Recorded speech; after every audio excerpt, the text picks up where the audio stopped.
본문 말씀은 참 유명한 말씀입니다. 요한복음 가운데 우리가 1장의 말씀은 천지 만물을 창조하신 하나님, 어찌 보면 성부 하나님에 대한 포괄적인 의미에 대한 말씀을 주시고 있죠. 2장의 말씀에 들어가 보면 가나 혼인잔치를 통해서 축제적인 은혜의 역사, 영광스러운 하나님의 능력과 그 섭리를 비춰주면서 예수님의 신적인 권능과 은혜와 능력을 아주 적나라하게 잘 말씀해 주고 있습니다. 3장에 넘어가 보면 예수님을 직접 찾아왔던 니고데모에 대한 말씀이 나옵니다. 여러분, 우리가 하나님의 은혜를 받은 것은 하나님께서 우리를 찾아와 주십니다. 그런데 어찌된 일인지 요한복음 3장에 보면 니고데모가 저녁 시간대에 예수님을 찾아뵙습니다. 그것도 단독으로 독대하여 주님을 뵙기를 원하고 예수님과 자신 사이에 깊은 영적인 대화를 나눕니다. 그 대화에 대한 핵심은 영생과 구원에 대한 문제입니다. 예수님, 이스라엘의 선생이지만 율법사지만 하나님의 말씀을 가르치고 지도하는 선생급에 속한 자이지만 구원과 이 영생의 역사, 하나님이 역사하시는 그 섭리에 대한 아주 깊은 의미의 말씀을 다시 한번 재정립받기를 원합니다. 예수님과 니고데모 사이의 대화를 통해서 그런 흐름이 계속 진행됩니다. 그때 예수님께서 아주 중요한 말씀을 주셨죠. 3장 5절에 보니까 예수께서 대답하시되 진실로 진실로 내게 이르노니 사람이 물과 성령으로 나지 아니하면 하나님 나라에 들어갈 수 없느니라. 예수님이 니고데모에게 주신 것은 사람이 거듭나는 거 네 힘으로 되는 게 아니다. 이 말씀을 주시고자 하셨던 겁니다. 니고데모는 하나님의 말씀을 가르치는 이 가르침의 과정을 통해서 자기의 힘으로 지혜를 짜고 지식을 짜고 꾀를 짜가지고 일목요연하게 철저하게 진행해 나가면 사람들이 거듭나고 변화를 경험하고 새 사람이 되고 하나님 나라의 영광스러운 역사가 이루어질 것이라고 사뭇 자신의 개인적인 의미 부여를 가지고 생각을 하고 있었던 것이죠. 그런데 예수님 말씀하세요. 그거 네 노력이나 네 힘으로 되는 것이 아니야. 사람이 거듭나는 것은 물과 성령으로 되는 것이다. 여러분, 물이라고 하는 것은 철저하게 내가 죄인임을 고백하고 하나님 앞에 나가서 나를 긍휼히 여겨달라고 청원하면 하나님께서 성령의 역사하심을 통해서 뜨거운 영적 체험을 주십니다. 그래서 우리의 자의적인 어떤 노력이나 힘이 아니라 하나님이 주신 은혜와 긍휼하심을 통해서 구원받는다는 사실을 선한 영향력으로 나타내시고자 예수님께서 오셨는데 니고데모에게 성령의 역사 아니면 안 되느니라. 그 말씀입니다. 네 힘으로 하지 말고 하나님 앞에 맡기고 아버지께서 하실 수 있도록 그 영혼을 아버지께 맡기고 아버지의 말씀에 따라서 너는 순종하면 열매 맺는 것은 하나님이 하시는 것이다. 여러분, 그래서 물과 성령으로 거듭나지 않으면 하나님 나라를 볼 수 없다. 하나님 나라에 들어갈 수 없다. 구원은 없다. 구원은 하나님이 역사하시고 섭리하시는 것이지 어떤 인생이 뭘 어떻게 자경적으로 힘써 행하여 되는 것은 아님을 아주 철저하게 니고데모에게 가르쳐 주고 계시죠.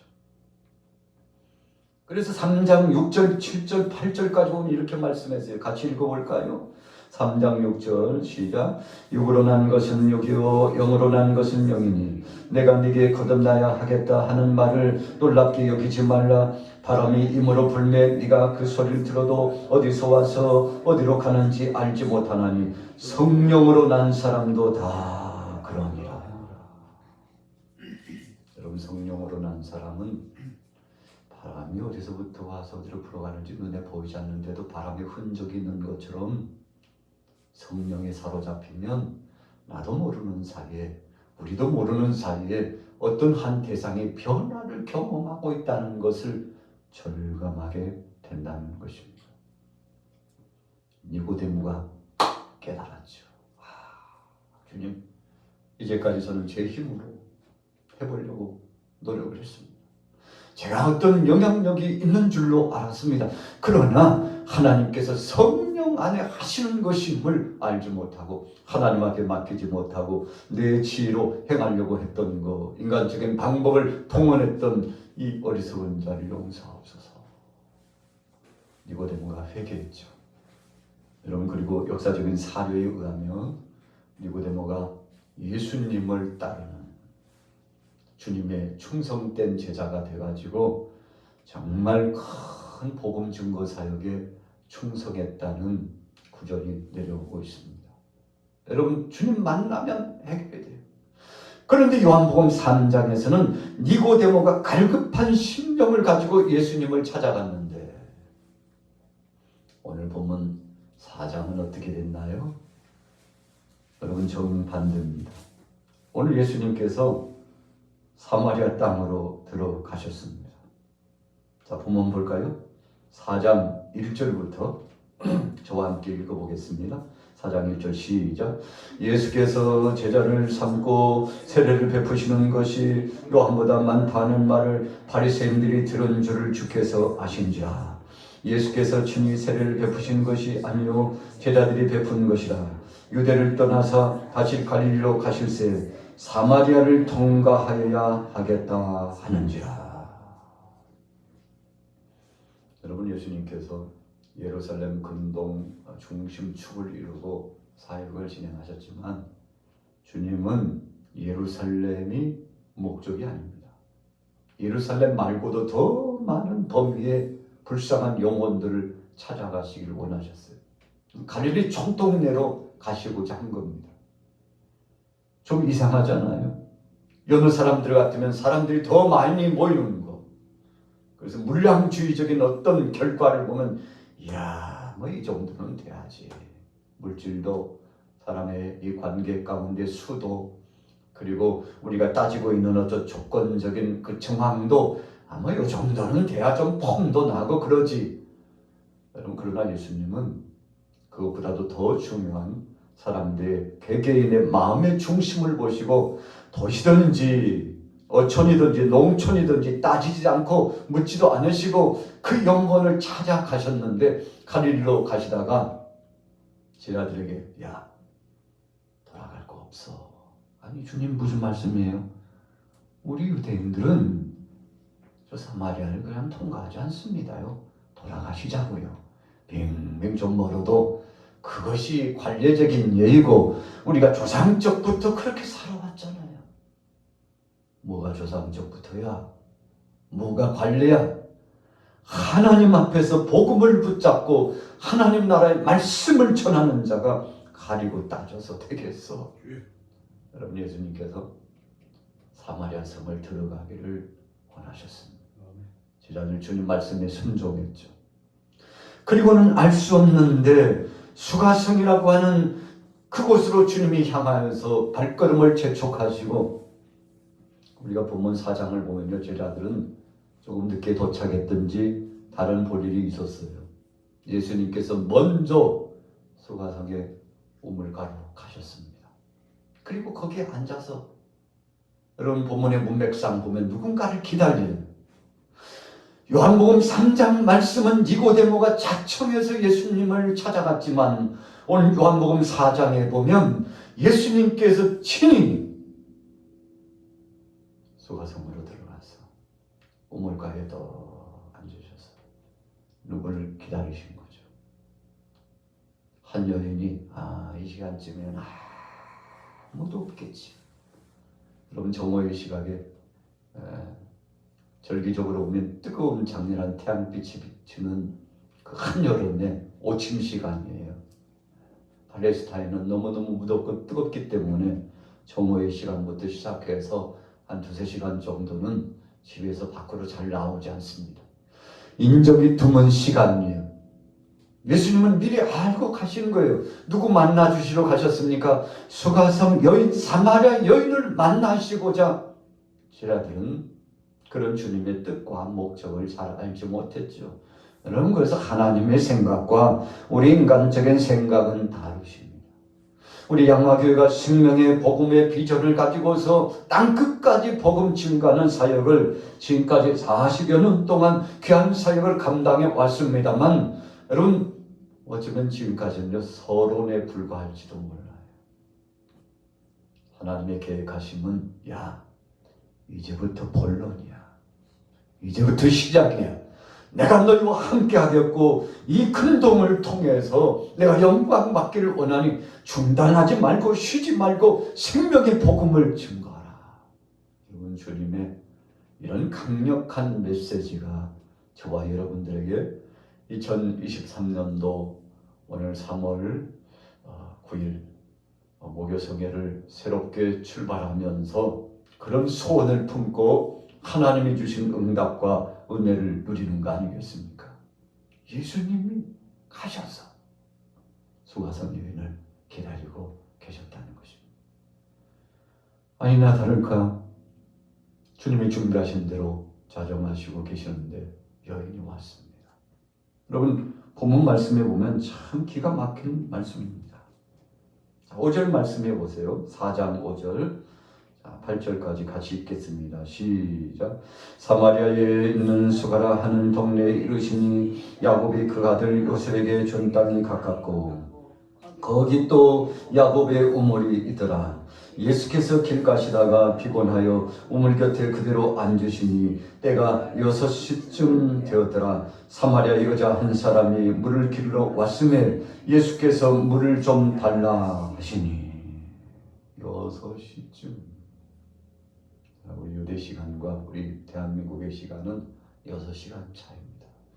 여기다 플러스 6시간을 하면 12시가 되는 겁니다.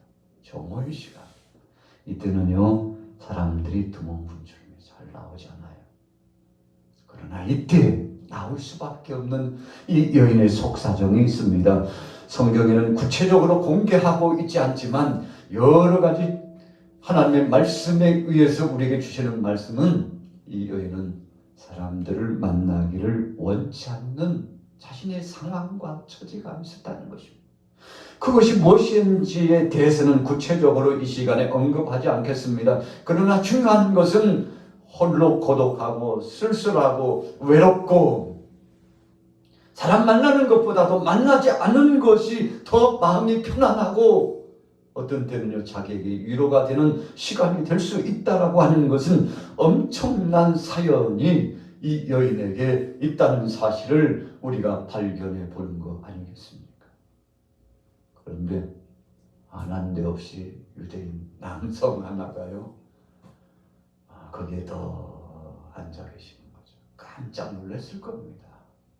사마리아 사람도 아니고 유대인 남자 하나가. 정상적인 사람 같으면 이 성에 들어오지도 않을 사람인데 거기에 또하니 앉아 있으니까 참 소스라치게 놀랐을 겁니다. 예수님이 뭐라고 말씀하셨나요? 예수께서 물을 좀 달라 하시니, 여보시게 물 좀 주시게, 내가 목말라서 물 좀 줘봐요. 여러분, 예수님께서 물을 마실 목적으로 목이 타가지고 우물가에 가신 건 아니죠. 그 여인과의 관계를 열기 위해서 물을 청한 것입니다. 여러분, 그래서 그 여인과 예수님 사이에 적절한 이 관계가 열려지는데, 대화의 장이 열려지는데, 마음의 문이 열려지는데, 우리가 식사를 마치고 차 한 잔씩 이렇게 하시지 않습니까? 그래서 대화를 나눠요. 속에 있는 이야기가 밖으로 돌출됩니다.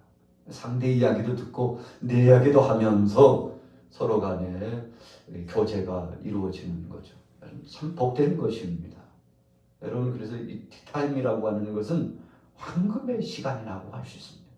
우리가 식사 시간에는요, 먹느라고 제대로 대화가 잘 안 되잖아요.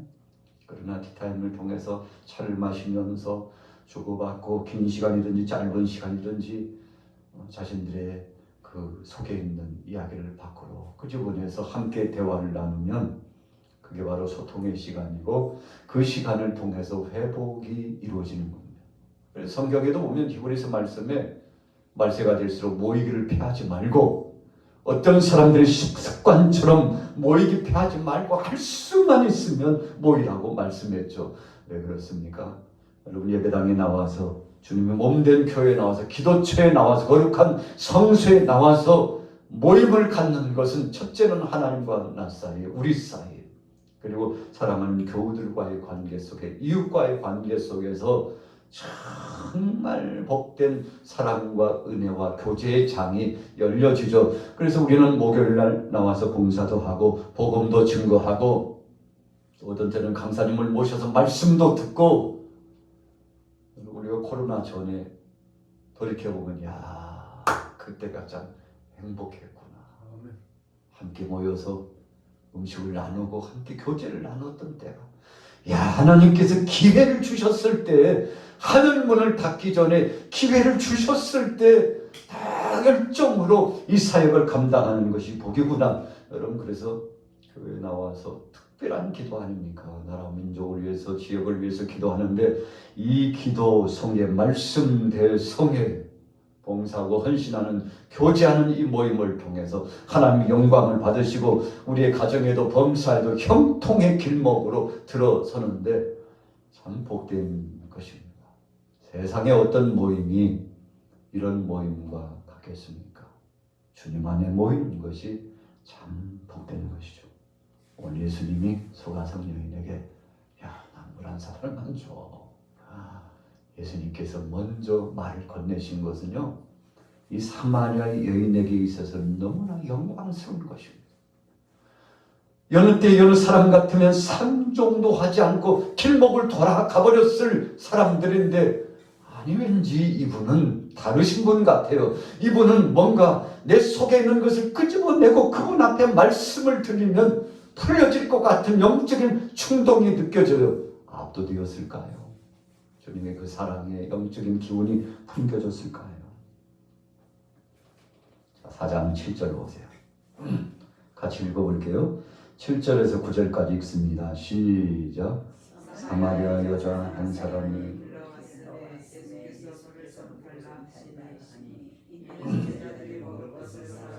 그 동네에 들어갔습니다.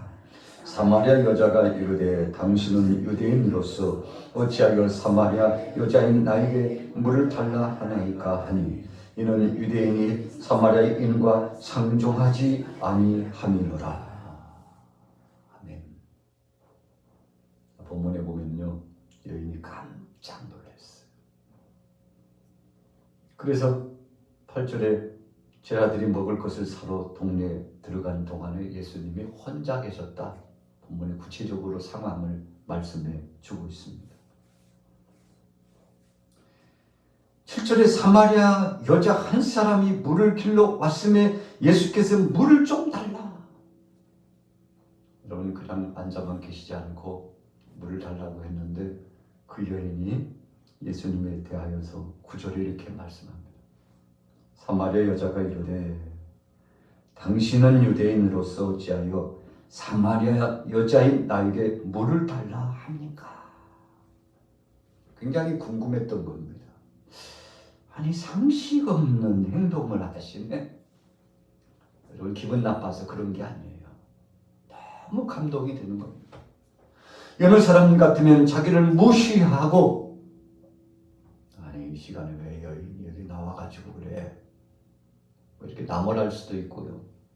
여러분 자신을 질타할 수도 있는데 그러나 물을 달라고 정중히 청하는 예수님의 모습에 그가 묻지 않을 수가 없어요. 아니 당신은 좀 다른데요. 다른 유대인 같으면 우리와는 상종하지 않고 다른 유다인 같으면 그냥 이곳을 지나쳐 버릴 텐데 어떻게 당신은 내게 물을 달라고 합니까? 분명히 그랬죠. 9절 후미에요. 이는 유대인이 사마리아인과 상종하지 아니함이라. 깜짝 놀란 겁니다. 여러분 예수님은 바로 그런 분이십니다. 주님이 직접 찾아오셔서 그 여인에게 손을 내밀고 그 여인과 더불어서 좋은 관계의 상황을 전개 나가기를 소원하셨다는 거죠. 10절에 보세요. 예수께서 대답하여 이르시되 내가 만일 하나님의 선물과 또 내게 물을 좀 달라 하는 이가 누구인 줄 알았더라면 네가 그에게 구하였을 것이고 그가 생수를 내게 주었으리라. 예수님은 이 여인이 어떤 고민을 갖고 있는지 다 알고 계셨습니다. 사실은요, 이 수가성에 사마리아 성에 예수님이 들어오신 것은 이 수가성 여인 마음속에 늘 갈급함이 있고 언제 하나님께서 내 속사정을 알아주시고 내 소원에 응답하시고 언제 그 메시아 그분이 이 땅에 오실까 이렇게 고대하고 있었는데 여러분 예수님께서 직접 찾아가 주셨다는 것은 놀라운 은혜죠. 예수님이 직접 그 여인의 마음을 어루만져 주신 것입니다. 그래서 그랬어요. 내가 누군지 네가 알았다면 이보다도 더 큰 것을 요구했을 것이라고 말씀해 주시지 않습니까? 자, 그때 이 여인은 생각해 봤어요. 과연 누굴까? 이 우물로 보면 야곱의 우물이에요. 저 양반이 야곱보다 더 큰가? 한번 비교해 봤어요. 저 양반이 보통 사람이 아닌 것 같긴 한데 도대체 누구시길래 내게 엄청난 말씀을 주실까? 당신이 야곱보다 더 큽니까?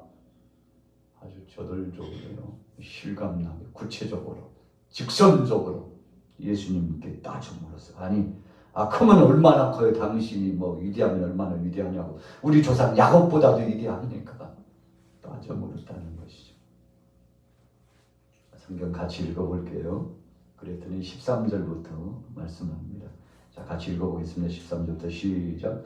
예수께서 대답하여 이르시되 이 물을 마시는 자마다 다시 목마르려니와 내가 주는 물을 마시는 자는 영원히 목마르지 아니하리니 내가 주는 물은 그 속에서 영생하도록 솟아나는 샘물이 되리라.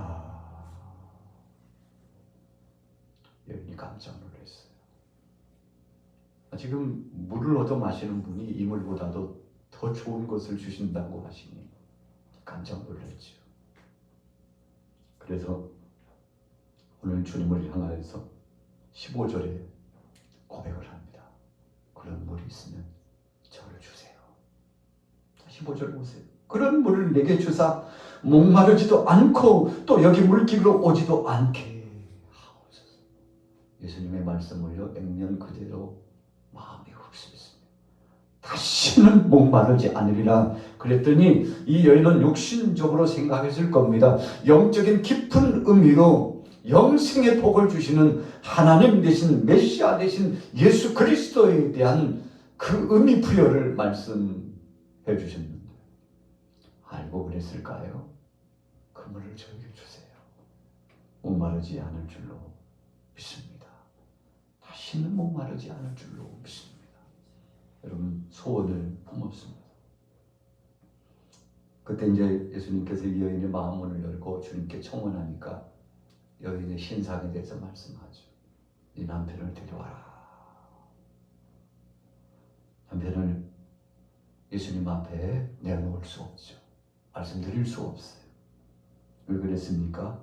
지금 있는 그 남편도 내 남편이 아니다. 여러분 주님이 그 여인의 속사정을 다 말씀해 주셨지 않습니까? 그 형편과 처지가 참 딱했습니다.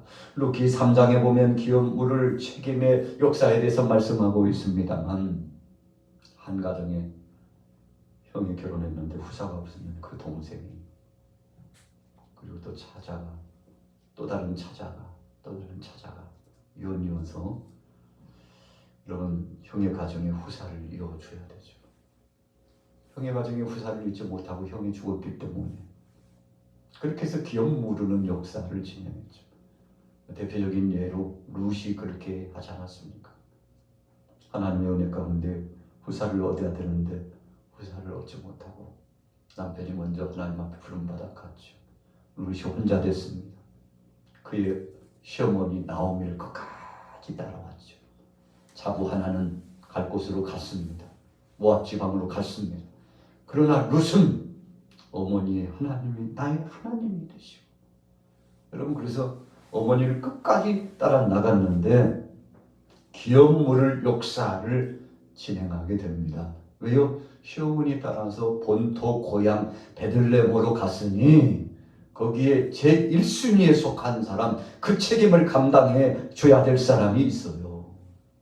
아마 나오미가 며느리하고 혼자 된 며느리 데리고 왔을 때 깜짝 놀랐을 거예요. 그 기업물을 책임 있는 첫사람이 깜짝 놀랐을 거예요. 아유, 내가 사명을 감당해야 되는데. 성경에 보면요, 자기 사명을 내려놓습니다. 자기 권리를 내려놓아요. 나는 못하겠어. 여러분, 전례적으로 해야 될 사람이 하지 못하면 그 다음에 차순의 사람이 하게 되어 있죠. 그 다음 차순이 누굽니까? 바로 보아스가 그 다음 차순이 되었던 겁니다. 그래서 룻이 보아스와 더불어서 결혼을 하게 됩니다. 여러분, 그냥 단순히 후사를 잃기 위한 뿐만 아니라 평생 한평생 룻과 더불어서 동고동락할 수 있는 축복의 장을 하나님께서 여호와 이레 하셔서 어머니가 믿는 그 하나님이 나의 하나님이라고 고백했던 이 룻의 고백을 하나님께서 귀하게 보셨는데, 오늘 수가성 여인이 오늘 지고 있는 남편도 자신의 남편이 아니라고 하는 고백은 어찌 보면요, 역사적으로 오늘 룻과 같은 그 형편에 처했던 여인이 아닐까, 그렇게 신학자들은 그렇게 보고 있습니다.